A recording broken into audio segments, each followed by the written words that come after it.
En la Patagonia chilena, una extensión de 163.000 hectáreas se ha convertido en un santuario para la naturaleza austral sudamericana.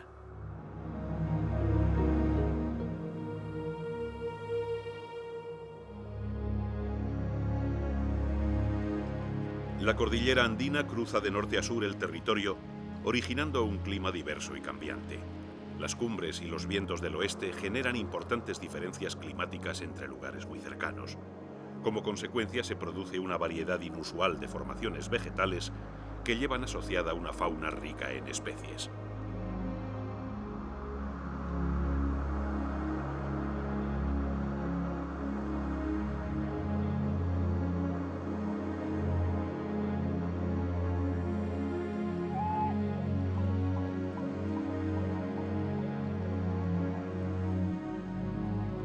Es el punto de confluencia de una Patagonia llana y extensa y otra escarpada tallada por eras de glaciarismo. Un mundo de contrastes, el mundo salvaje de las Torres del Paine.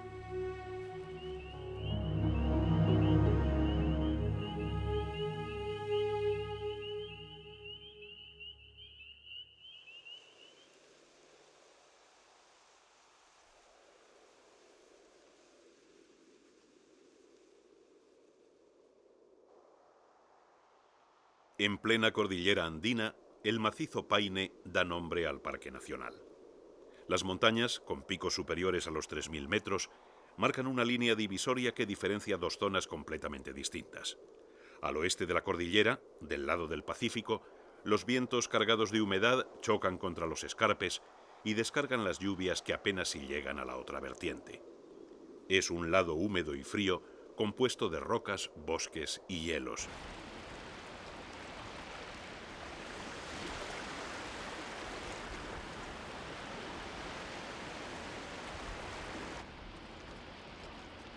Todo el relieve de la cordillera andina patagónica se caracteriza por un marcado glaciarismo. Gigantescos glaciares tallaron estas montañas y abrieron valles extensos donde aún perduran lagos de aguas heladas. El actual casquete de hielo es solo una pequeña muestra de lo que debió ser en el inicio del Cuaternario, pero aún así cubre todavía 23.000 kilómetros cuadrados.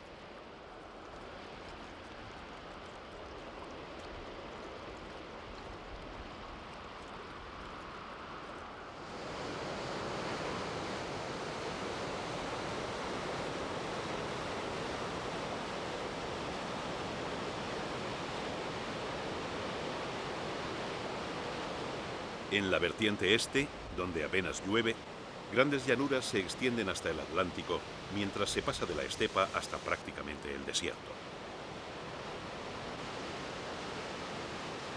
Las aguas del deshielo, que llegan desde el macizo Paine, riegan ambas vertientes. Los ríos son muy numerosos y hay grandes lagos glaciares repartidos por todo el parque.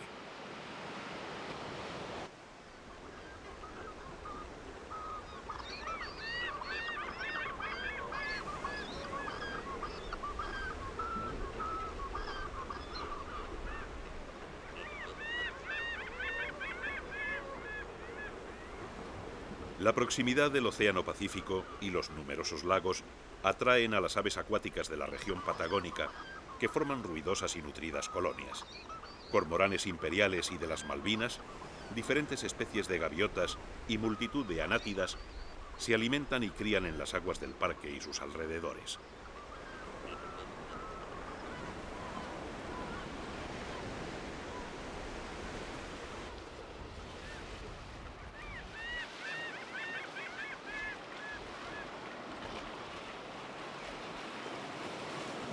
El cisne de cuello negro es la mayor de las aves acuáticas sudamericanas. Toda su vida la pasa en las gélidas aguas de los lagos andinos, alimentándose de algas, insectos y algún que otro pececillo.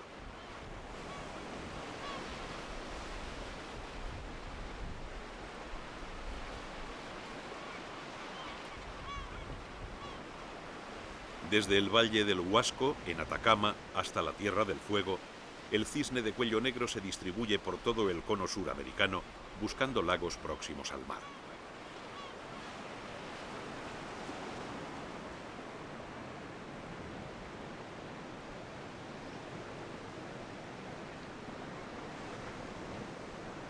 En Torres del Paine está presente todo el año. Resiste perfectamente el frío y las pocas variaciones estacionales de la región hacen innecesario que migre a otras latitudes.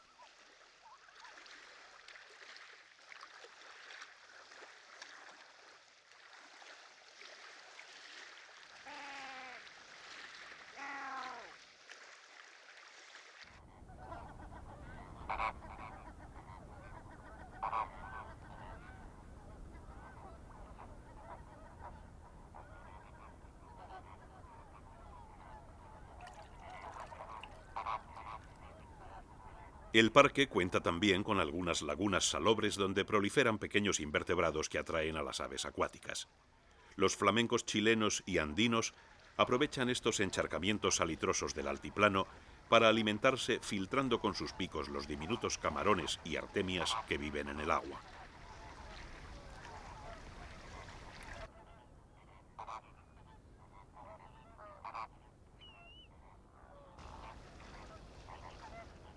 En las lagunas salobres se alimenta también el cisne coscoroba, una de las aves más amenazadas y escasas del mundo.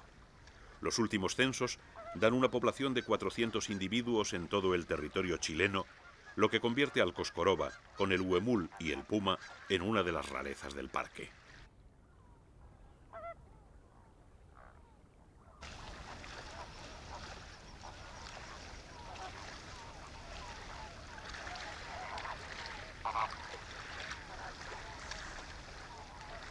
Entre las aves de Torres del Paine hay también algunas rapaces.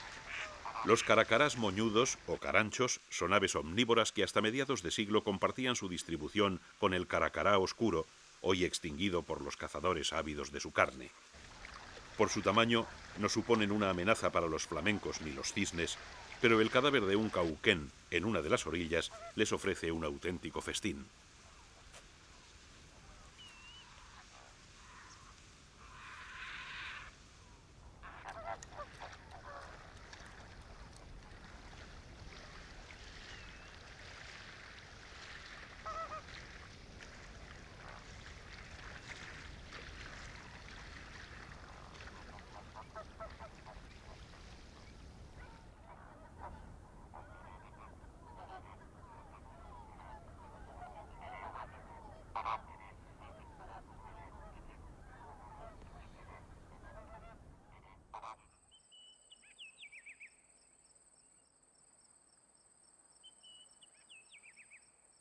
La formación vegetal más interesante del parque es el bosque magallánico deciduo. Las manchas de bosque, más abundantes en la vertiente pacífica de la cordillera andina, están formadas principalmente por lengas, unos árboles del género Nothofagus, conocidos también como hayas australes o falsas hayas.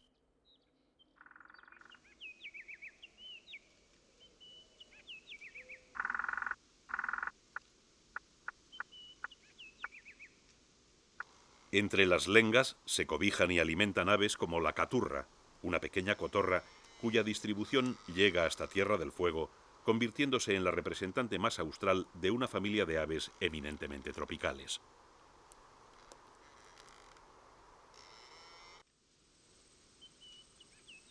Mucho más extensa que el bosque, la llanura de matorral ocupa la mayor extensión dentro de Torres del Paine. Paradójicamente, aunque es mucho menos exuberante que las densas manchas de lenga, estas pampas de matorral son más ricas en especies animales.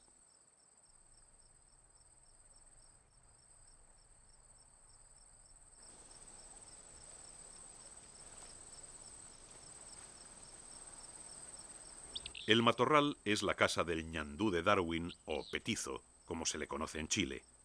Cuando Darwin llegó a estas latitudes en su histórico viaje, se quedó sorprendido al ver cómo estas aves superaban en velocidad a los caballos de los gauchos que intentaban capturarlas.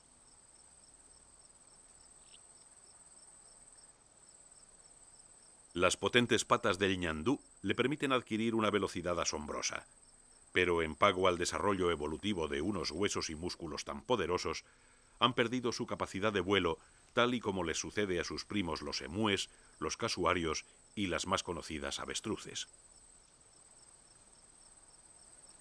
Aunque en Torres del Paine están estrictamente protegidos, las poblaciones de ñandúes de Darwin han disminuido mucho debido a la caza con boleadoras, ya sea por deporte, por sus huevos y su carne, o sobre todo por sus plumas grises que se utilizan para fabricar plumeros.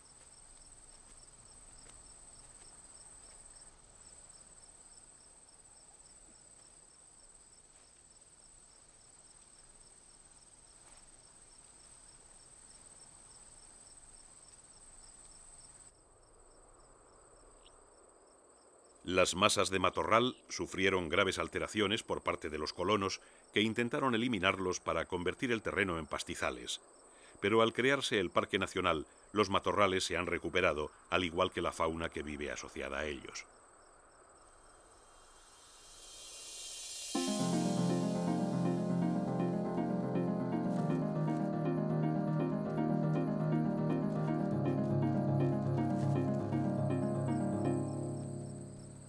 El armadillo de 6 bandas es un especialista en andar entre los matorrales.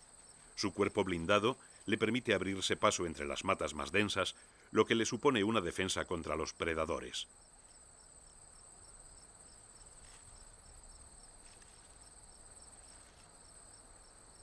Cuando los exploradores españoles vieron por primera vez uno de estos animales recubiertos de placas endurecidas a modo de coraza, lo asimilaron con sus propias armaduras y le llamaron armadillo, aunque los indios lo conocían como tatú o quirquincho.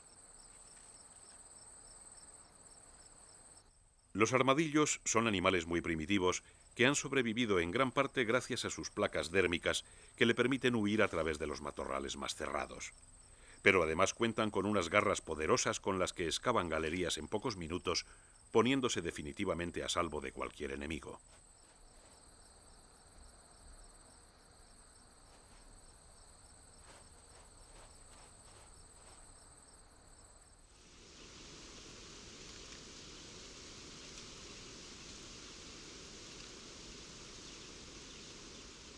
Aunque la variedad y número de presas haría pensar lo contrario, son pocos los carnívoros de Torres del Paine.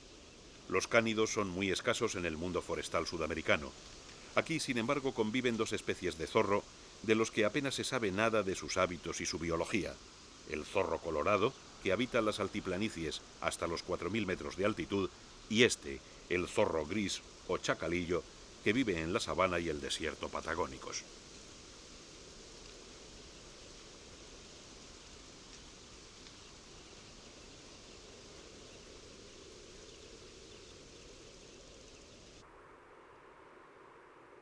Toda la naturaleza de Torres del Paine está directamente relacionada con el clima, y a su vez con la disposición de la cordillera andina. Las masas de agua de los dos océanos y de los numerosos lagos patagónicos ejercen un papel moderador, y el clima, entre templado y frío, sufre pocas variaciones estacionales. La temperatura media anual es de 6,6 grados centígrados, con máximas de 10 grados y mínimas de 2. Hay vientos fuertes la mayor parte del año, y las nevadas y heladas se producen indistintamente de enero a diciembre.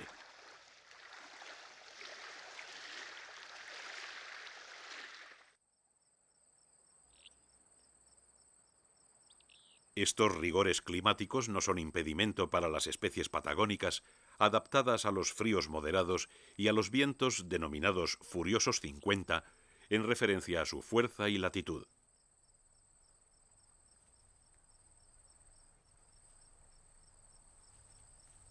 Los cauquenes comunes o gansos de Magallanes llegan incluso hasta las Islas Fueguinas, más allá del extremo sur continental. Existen 3 especies de gansos magallánicos, de las que esta es la más numerosa. Los cauquenes se alimentan de hierba y por ello son perseguidos por los ganaderos patagónicos que afirman que 6 cauquenes pueden comer tanto como una oveja y que por lo tanto sus grandes bandadas suponen una competencia para sus rebaños.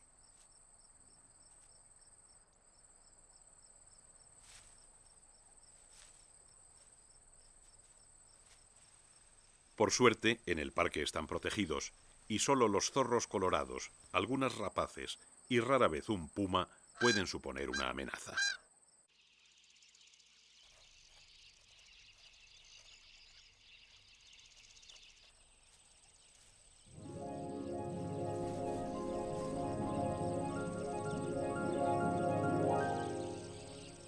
Generalmente los mamíferos carnívoros no capturan a los gansos.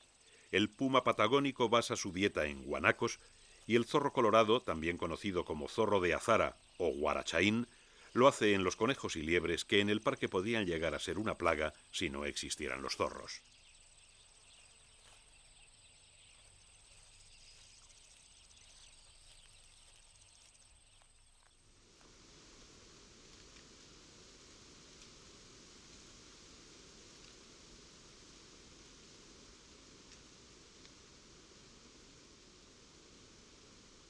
La imagen más representativa del parque son las cumbres del macizo Paine, al que debe su nombre.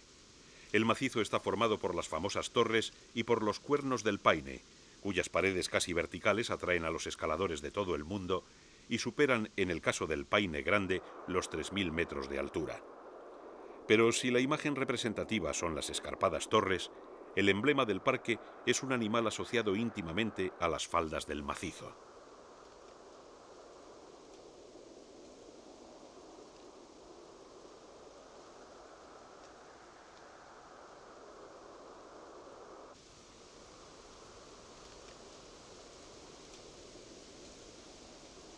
El guanaco es probablemente el animal más característico de la Patagonia. Dentro de los 4 camélidos sudamericanos es el más adaptable y puede vivir desde el nivel del mar hasta los 4000 metros de altura.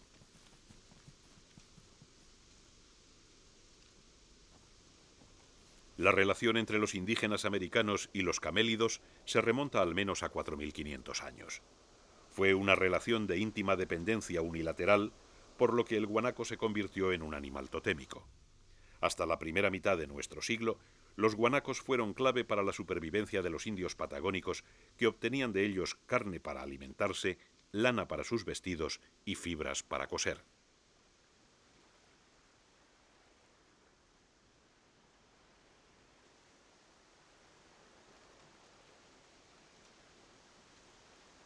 Antiguamente millones de individuos poblaban la Patagonia hasta la llegada de los colonos y sus modernas armas de fuego.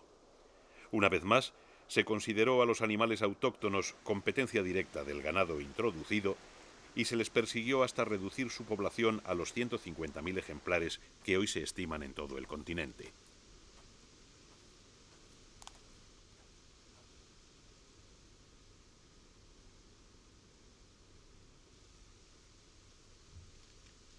En Torres del Paine hay una población estable. Los machos jóvenes se congregan en rebaños de unos 30 individuos hasta que con 5 años de edad llegan a la madurez sexual. En ese momento se separan del grupo y buscan su propio territorio y sus propias hembras, formando una nueva familia.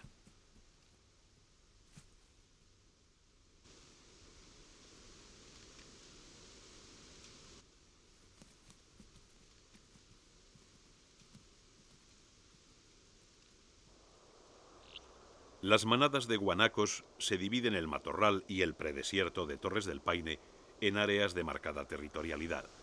Cada grupo tiene un macho dominante que no permite que ninguno de los jóvenes adolescentes cubra a sus hembras y se establece una jerarquía inflexible.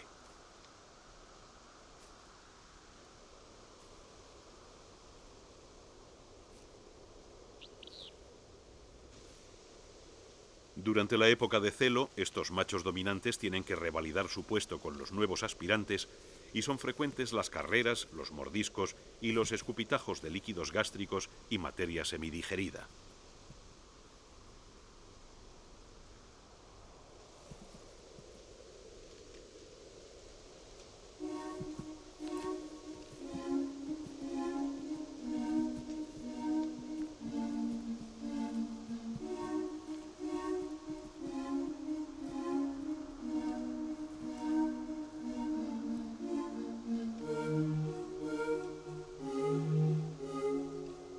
Aunque su distribución está enormemente restringida por la presión del hombre, algo del antiguo respeto totémico de los indígenas americanos sigue impregnando la figura del guanaco. Algunos habitantes de la zona todavía se acercan a los lugares donde los rebaños han pasado la noche para recoger tierra empapada de orina y excrementos. Con ella elaboran pequeñas bolitas que a modo de píldoras utilizan como medicina para distintas dolencias del cuerpo y el espíritu.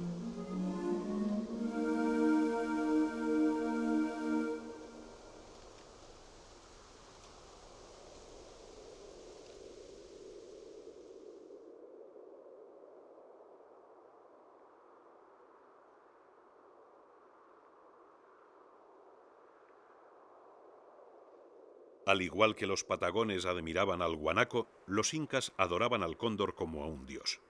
Para ellos era el señor de los Andes, un animal mitológico que les infundía respeto y veneración.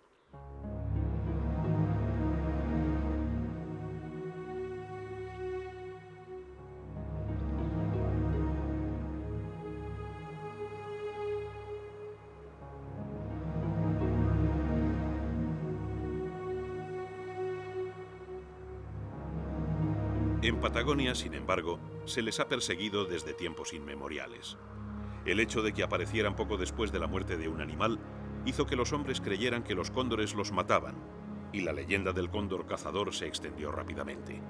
Incluso se decía que se habían llevado a niños pequeños atrapándolos con las garras.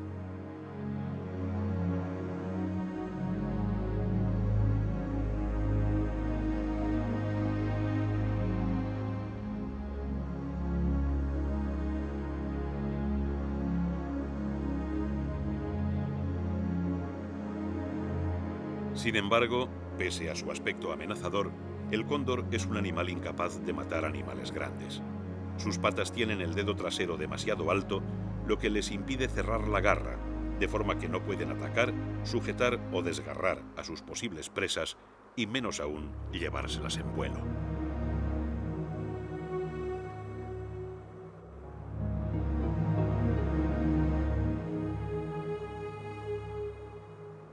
El cóndor de los Andes es el ave de presa mayor del mundo y el ave voladora más grande.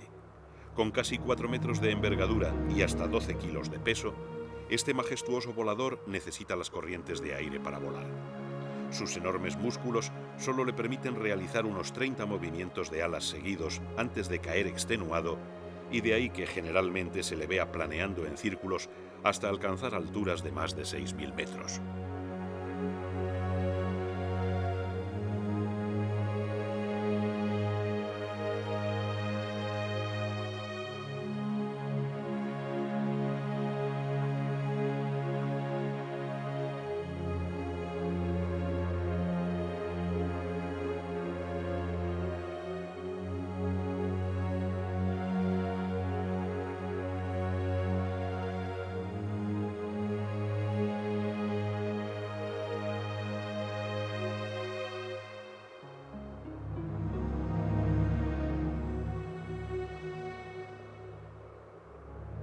Cuando en 1883 Darwin se adentró en esta región siguiendo el río Santa Cruz, escribió: «La impresión general del ánimo es de una completa y desesperante esterilidad». Pocos días después, sin embargo, pudo observar las cumbres nevadas de los Andes y sintió recompensados todos sus esfuerzos. Así es Patagonia, austera pero llena de sorpresas, de clima desapacible y paisajes torturados, pero con una naturaleza extraordinaria. En abril de 1978, el Parque Nacional de Torres del Paine se incorporó a la red de reservas de la biosfera. Era el reconocimiento a su enorme importancia dentro de la red de espacios naturales sudamericanos y una garantía para la conservación de los ecosistemas y las especies de este alejado y salvaje rincón de la Patagonia chilena.